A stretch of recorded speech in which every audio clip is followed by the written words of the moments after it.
What's happening, YouTubes? Back to here, back again. We're out on Scamp, exploring the lanes again. And it's a spooky vibe today, because it is Friday the 13th. Unlucky for some, unlucky for me, let's hope not. Although, the last video on the channel for Scamp was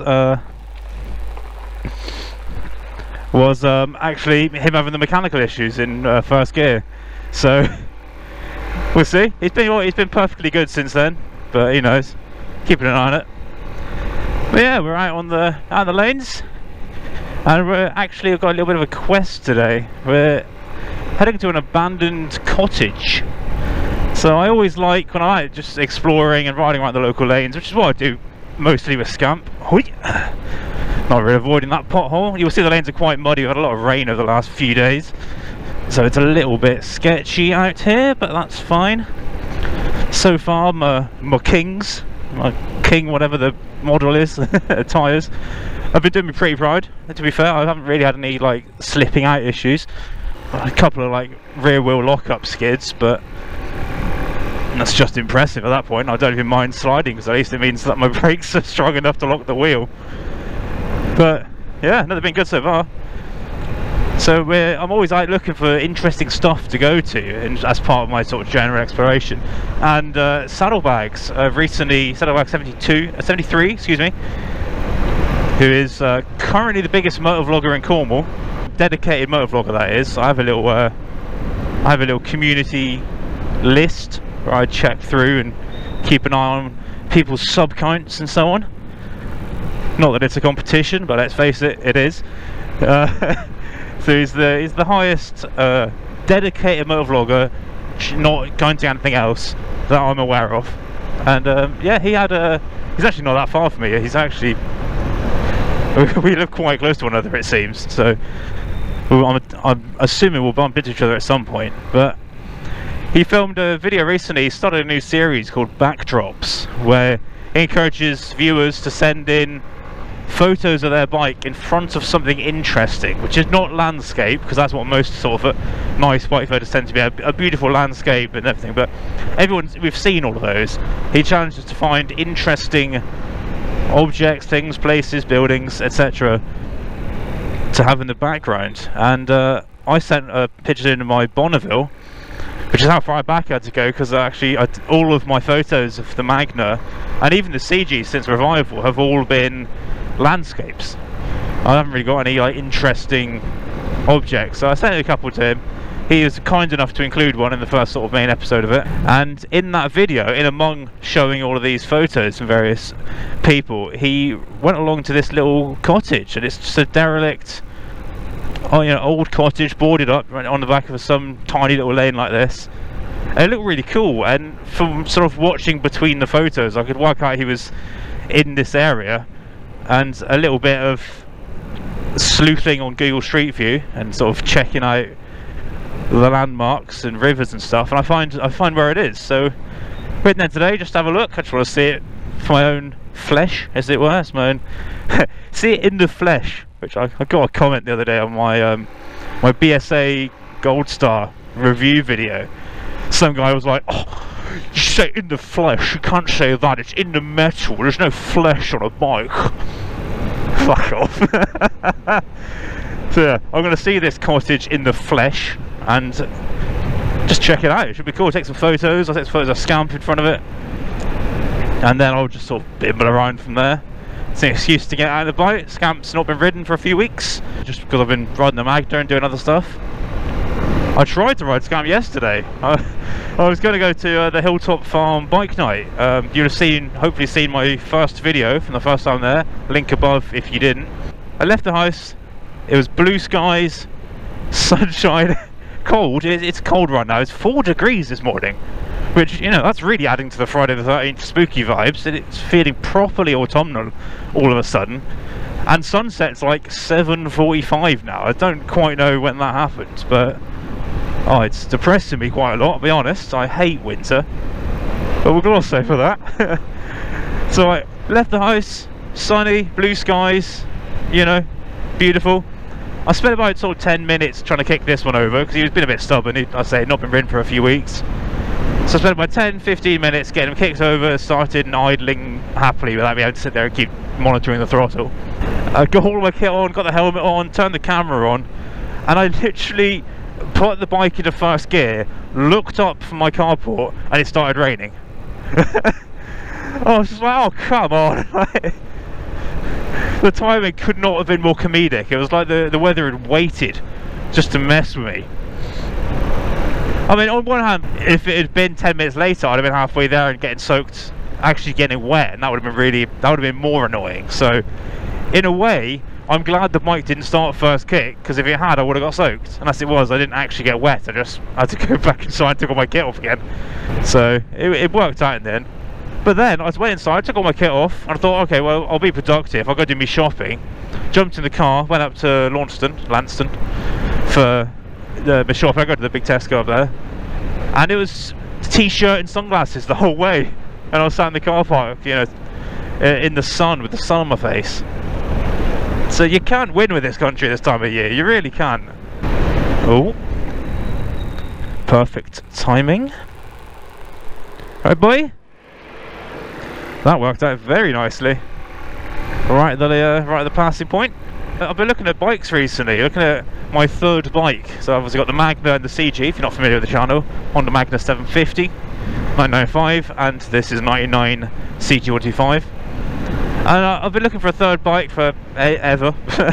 And I always look up. It's a hobby, it's an addiction. I am always scrolling used bikes, most of which completely unsuitable or too expensive or whatever. Like, but I was looking again more recently because I've just renewed my just renewed my car insurance, and I've knocked like 40% off it.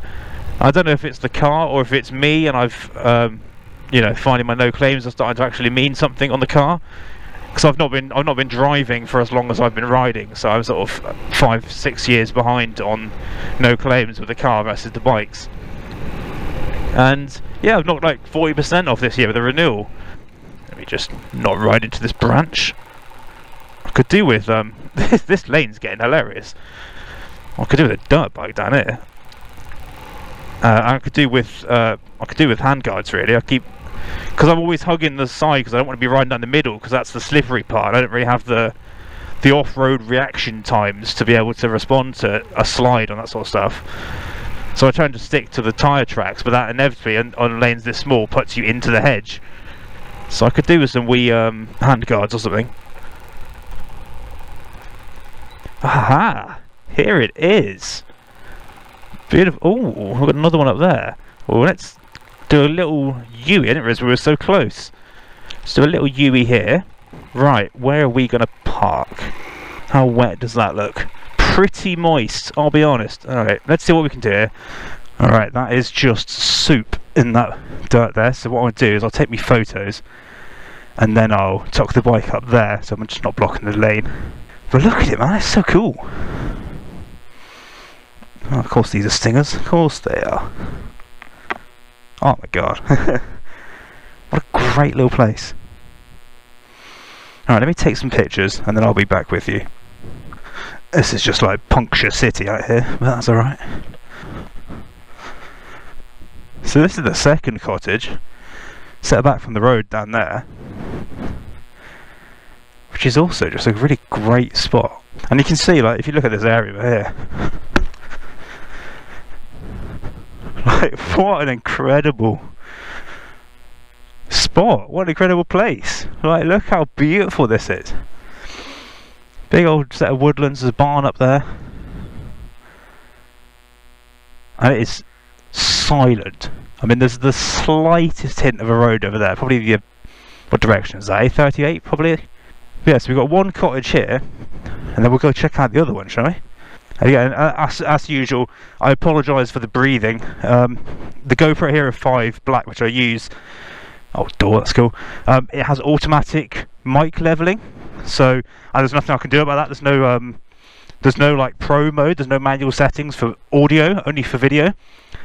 So what that means is, it every time I stop talking, and every time there's no like bike audio or wind noise, it boosts the shit out of whatever it can find to try and bring it up to the average level. And unfortunately, That then means you get me panting like a fat cunt, because it's boosting that, trying to bring it up to normality. There's a little way in there. Oh, blackberries. Almost in blackberry season. That is one good thing about the seasons changing. So you just got, this looks like just storage, probably farmers maybe. There's small wood panels and chipboard and stuff. Less interesting. So here's the cottage. Tiny little lane, like you saw, it's properly overgrown up here. Like I said, I know nothing about this. I don't know how old it is. I don't know who lived and how long it's been empty. You can see where I tried to come in here though. It's just slop around here. But look at it, like, fucking So it is locked. Obviously, it is also open. Give me a little peek inside. Oh. Well, we got it, don't we? Let's be real. I might take my helmet off for this. I might not. Try not to just like... Oh.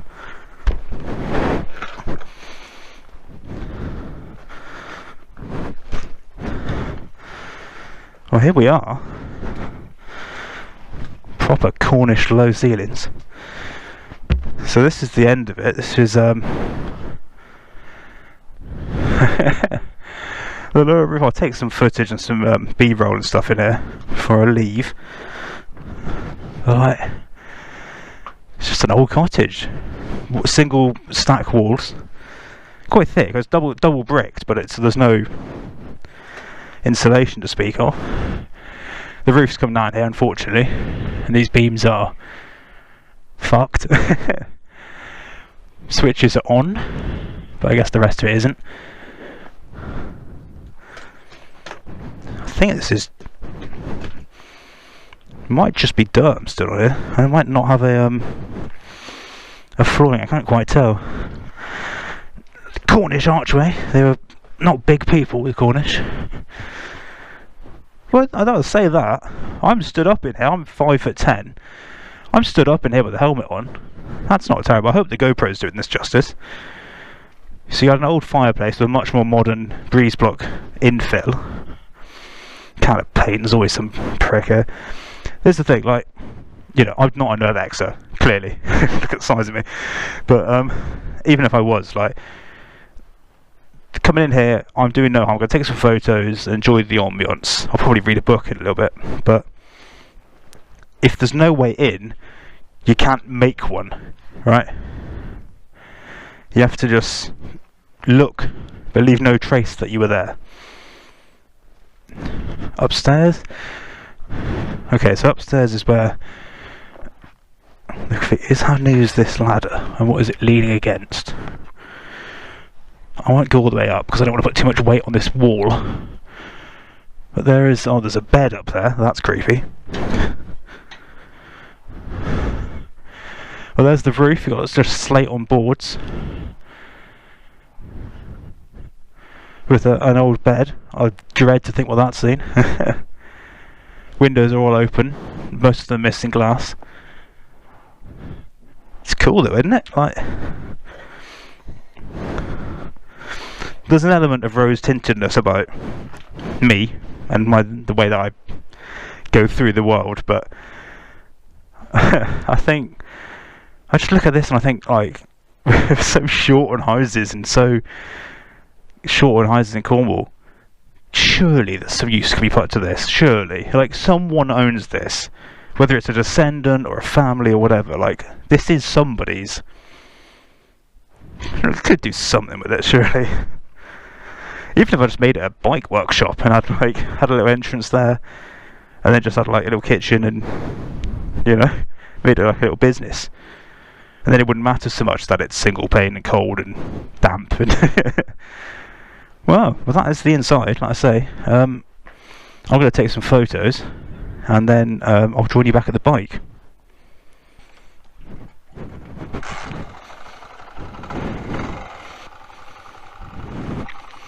Oh, that was the little cottage. What a beautiful little spot, isn't it?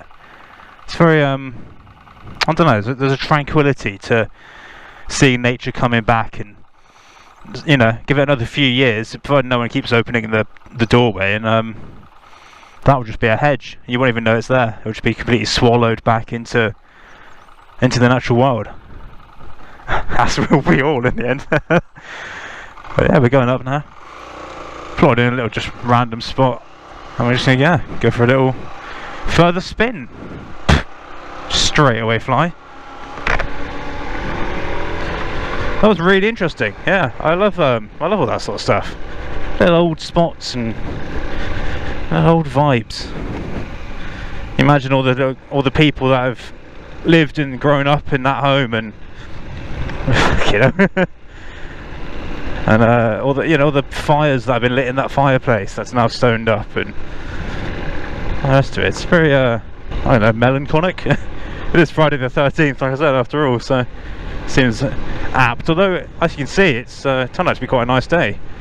It's brightened up a bit from earlier. Enjoy some more lanes, enjoy some more hedge bashing. I'm wearing my thin little my summer gloves, these perforated gloves, and they're perforated to the point that I keep getting thorns through them, so they may be a little bit too perforated at times. Yeah, on we go. Be a little bit careful just initially, because my feet are sliding off the pegs, so I can imagine that the wheels are similarly lubed. Ah, this will be fun. Oh, bless you.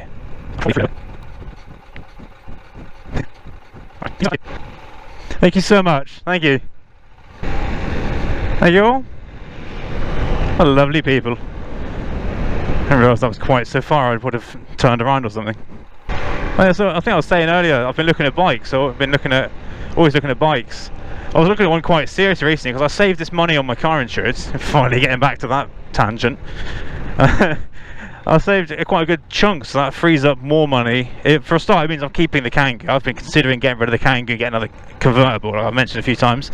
I'm just going to keep it now. It's running fine for now. I had a bit of a scare recently where the central locking started playing up, but luckily it was just the key fob battery, and I was able to replace that, resync the fob, and then it was fine. So had me worried because I'm always sort of expecting the worst, but there we are. Go on.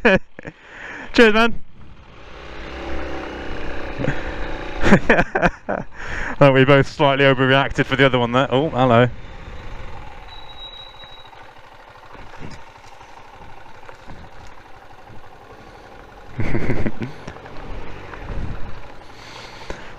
That's the advantage of the small bike, is you can just sort of lean into a hedge whenever you meet someone. You can make your own passing spots. Yeah, so I've been looking around, looking at bikes as always, and I was looking at a Honda Helix recently. I was considering not saying that in the video because I ruled it out, but like then I look at pictures and I'm like, oh, yeah, I was looking at a Honda Helix, a CN250. It's a Japanese scooter from the 80s. They did run until I think 2007 or something crazy. They didn't change the design other than modernising the emissions and stuff. It's a 250cc scooter, and it's like a jet ski with wheels. It's fantastic. It's designed by an Etch-a-Sketch. It's all boxes and straight lines, and it's got the proper 80s sort of sci-fi or 80s idea of sci-fi dash with all like sort of LCD screen and stuff, like early sort of, you know, light up screen. It's so cool. I've fancied one for ages just because they're weird and because they're unusual. It's kind of why I have the Magna. As much as the Magna is also a beast of a bike on paper too, but it's a lot of the charm is because it's weird, because it's a bike that no one else makes. It's a cruiser that handles like a sports bike and has a muscle bike's engine, and it's kind of a unicorn bike for the time at least. So I was looking, there's one up locally. I don't know if it's still there. The advert's like 3 weeks old, so chances are the guys just sold it and not bothered taking the advert down. That is the way. But there's one that's local-ish, and it's quite cool, and I was eyeing it up, and I was like, oh, I could have a go at that. It's been up for 3 weeks. I could lowball the guy and see if he'd just take a punt. But I decided against it, primarily because the boot's not big enough. If the boot had been bigger, I think I probably would have pulled the trigger, but it's got this built-in storage sort of boot at the back, and It's cool, but it's not as big as it looks because it's got the airbox on top of the engine, so it's not as deep as it looks. And then it's got a tunnel in the middle of the box for the rear wheel to come up into when the shocks compress. So actually, it doesn't. I think you'd struggle to sort of manoeuvre a full face helmet into it. So it's a shame. If that had been bigger, I probably would have gone and pulled the trigger. And it was one of those where, like, I have boxes I want to tick with the next bike. One of them being this sort of thing. I want a 250 Scrambler that I built myself for exactly this, but with a little bit more sort of grunt for the hills, so I can do the 50-60 mile an hour roads and not be down to like 30 on the hills. Like, you know, do this stuff, but also then be safer getting to this stuff. And then also want like a mid-sized, longer distance than my Magna kind of rugged tourer, like a Trans Alp or something like that. So I've got various boxes I could do with ticking first. But the Helix will tick some. Like, it's more practical than the Magna. I have no bikes with storage at the moment. I have no panniers that fit. I have no top boxes, no nothing. So I can't like do my shopping on the bikes because you're limited by rucksack capacity. So if you're more practical, it gets better miles per gallon than the Magna. They should be quite rapid. They're only 12 horsepower, but they regularly do sort of 70 odd because they're built for the American market. So that's why they're bigger and longer and more stable than an ordinary scooter. But it also means they're quicker than most of the scooters. So it'd be quite competent. But it should get good miles per gallon. Not as good as this, which pulled out 114 miles per gallon at its last fill up, which is just jokes. Yes, it's more practical. It's faster than this, and it's cheaper than it does tick boxes. So I was very, very tempted, but no, I held off. That was good timing. So I looked at this Helix. I didn't look at it in person. I was so close to doing it, but decided against it in the end. And I'm going to hold out for probably a 250, I think. There's actually one in Plymouth that I was almost going to look at, which is a Honda CD250U, which is a UK model, which is nice. I don't like imports, if I can help it. And lovely little bike. It's a survivor. It's been off the road 14 years from a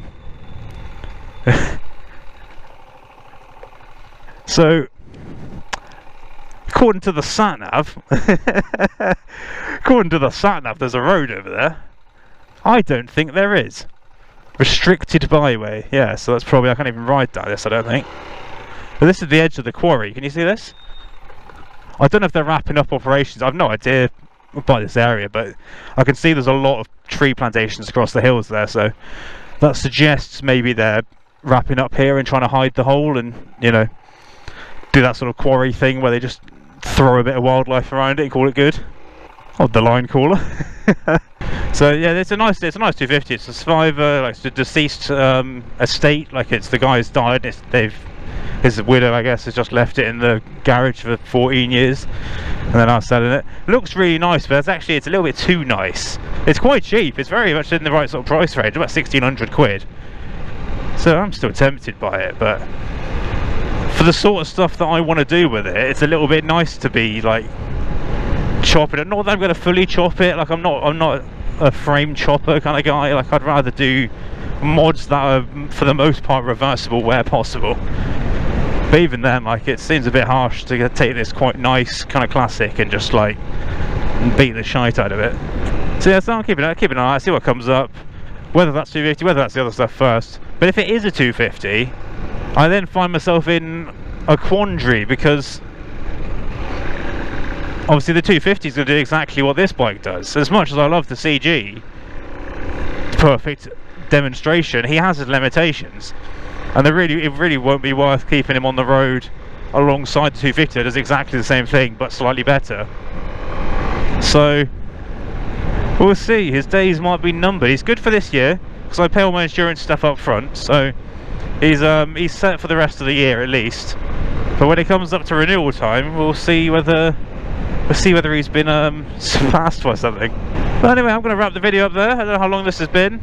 Probably a while, knowing me. I seem to talk a lot these days. Just a little simple video, little bumble around the lanes, checking out a cool little spot. If you know of any cool little spots like that in Cornwall, around this sort of area, sort of East Cornwall way, let me know. I'm always cool. I'm always cool. That's a bold claim. I'm always down to look at cool spots and cool places and explore and so on. So let me know. But that's then done. Thank you very much for watching. As always, ride safe yourself, and I will see you in the next one. Peace.